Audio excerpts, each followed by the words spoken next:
Tudo na paz? Espero que sim, espero que vocês estejam muito bem. Hoje eu vim contar sobre a antiga Copa Mercosul, que veio para substituir a Supercopa da Libertadores na época. Então, se inscreve no meu canal, ativa o sininho, deixa o like, compartilha e comenta, porque isso me ajuda muito. E vamos lá descobrir um pouco dessa Copa Mercosul e por que tinha esse nome, Mercosul.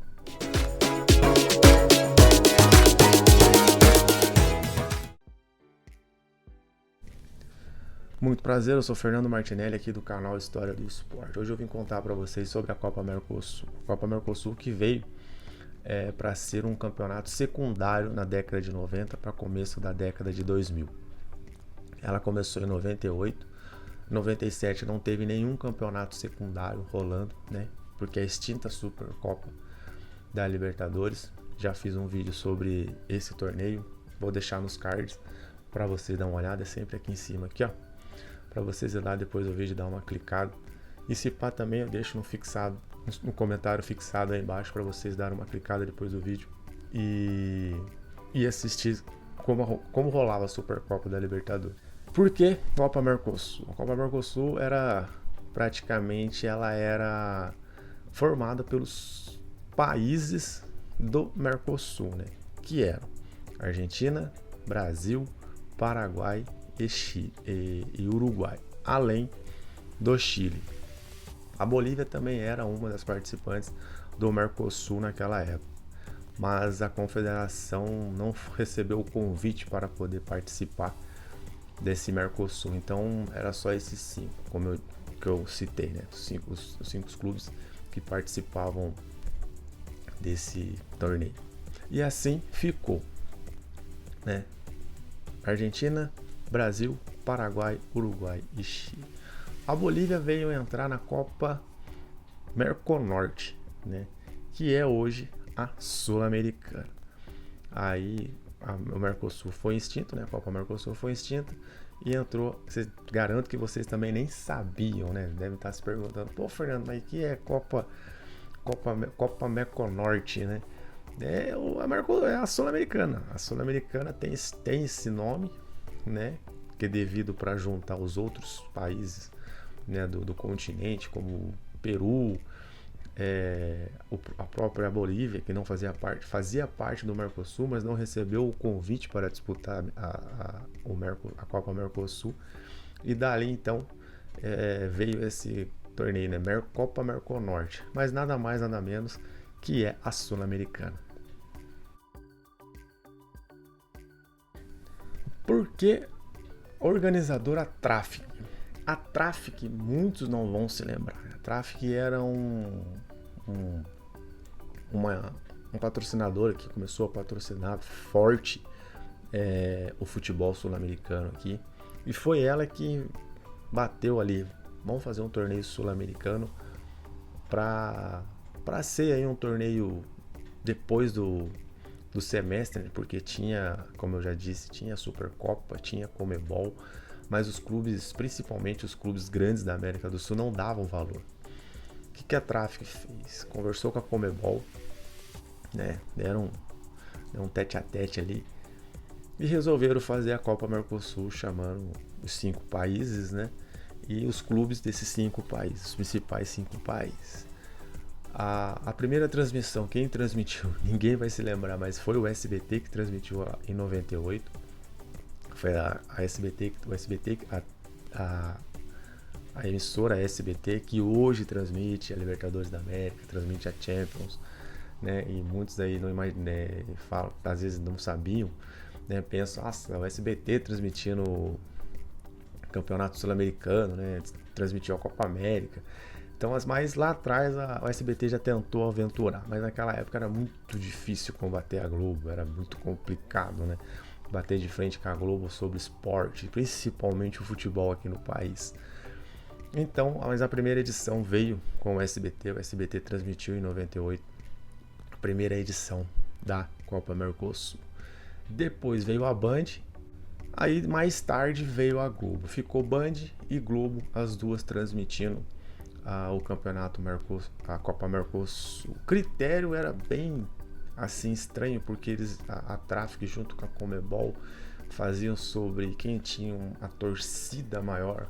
Então aqui no Brasil, de preferência, eles deram para os clubes Corinthians, Flamengo, Palmeiras, São Paulo e Santos, né?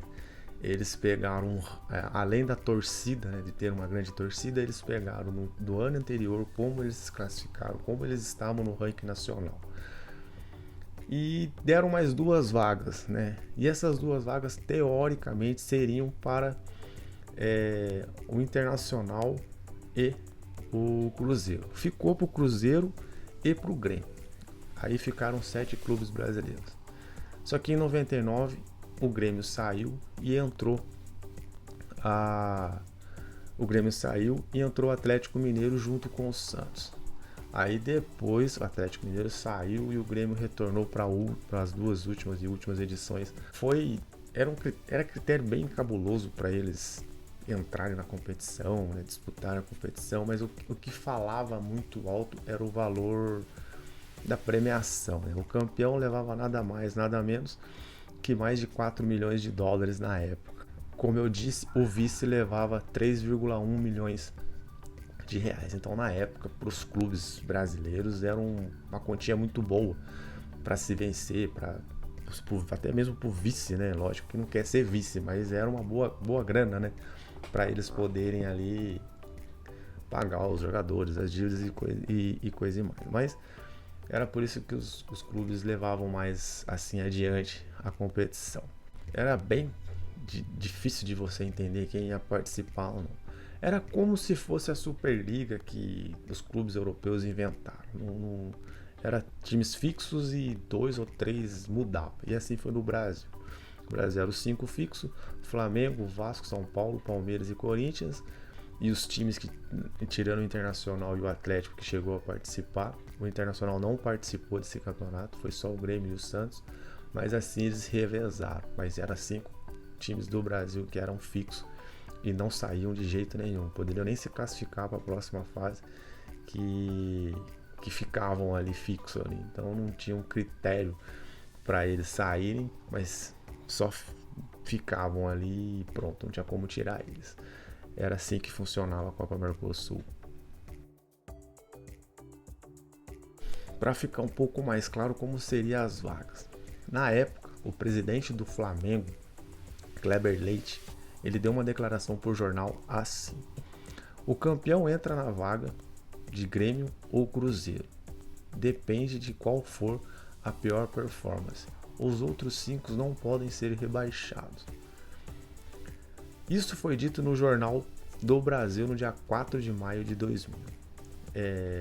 Então, como eu disse no outro estrofe, eram os 5 clubes: São Paulo, Corinthians, Flamengo, Vasco.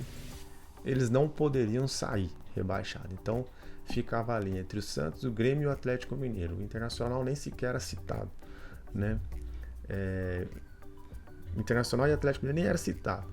Então ficava sempre entre esses 3 revezando aí: Grêmio, Santos e Atlético Mineiro. Então por isso que era um campeonato meio... Na época era legal de assistir. Hoje não sei se daria tanto atrativo assim, porque não tinha um critério para os clubes brasileiros participarem. Era sempre os 5 que eu citei e os 3 ficavam naquela.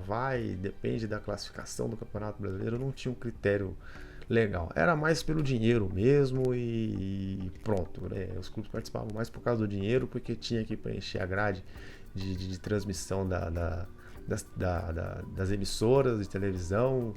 Então era assim, pronto. Então era um campeonato, na época, foi legal de assistir, mas hoje em dia seria como se fosse a Copa Sul-Americana um pouquinho melhor, vamos dizer assim. Foram só 4 edições, né? 4 edições, não vingou, né? Também da forma que era feito os critérios, principalmente dentro do Brasil, que eu fui mais a fundo, né, para trazer para vocês. Então, praticamente o Palmeiras foi o campeão em 98, em cima do Cruzeiro, né? E depois foi vice-campeão em 2000, perdendo para o Vasco, que foi campeão em 2000.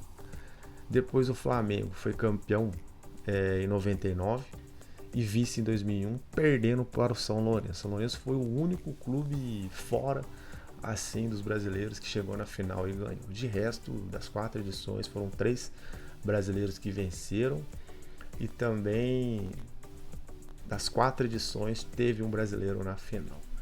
Palmeiras com 3 finais, 2 finais praticamente, né? 3 finais, a 98, 99 e 2000. Chegou 3 finais seguidas. Depois teve o Flamengo em 2 finais, né? Uma ele ganhou do Palmeiras e a outra ele perdeu. Então, tipo assim, praticamente de Copa Mercosul virou uma Copa do Brasil, mas com a invasão do São Lourenço.